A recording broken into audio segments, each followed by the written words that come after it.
네, 팩트체크 오늘 검증할 내용 직접 들어보시겠습니다.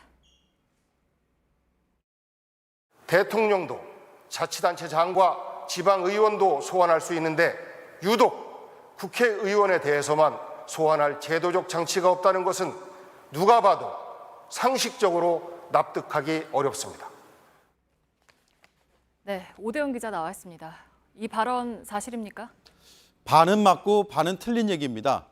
일단 청와대 설명은 대통령이나 지방자치단체장은 임기가 끝나지 않더라도 그 중간에 리콜을 할 수 있다. 네. 하지만 유독 국회의원은 안 된다라는 겁니다. 하지만 대통령을 국민이 소환하는 제도 없습니다.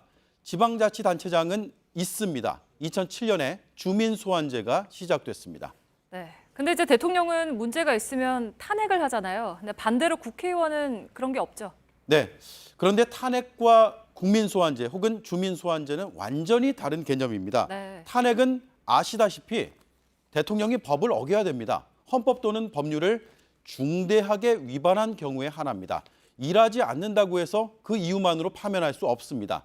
주민소환제는 그렇지가 않습니다. 주민이 정책에 이의가 있을 때 따져 묻는 겁니다. 다수가 찬성하면 정책을 무산시킬 수 있습니다.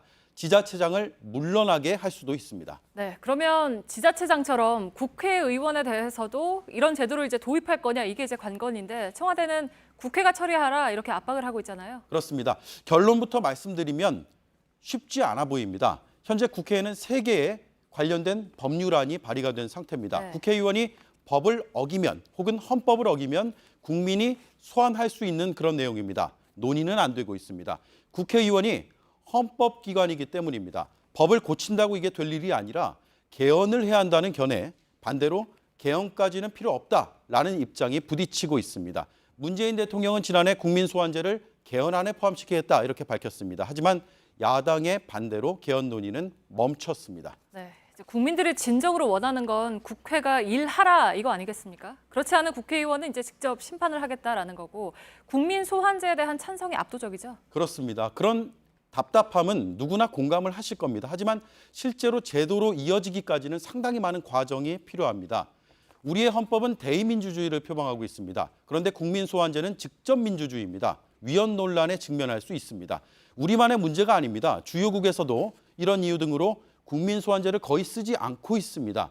영국은 의원 소환법을 도입했는데 실제 규정 내용을 살펴보니까 우리 법에 이미 들어있는 내용의 수준이었습니다. 그 외에는 베네수엘라, 나이지리아 정도가 도입한 상태입니다.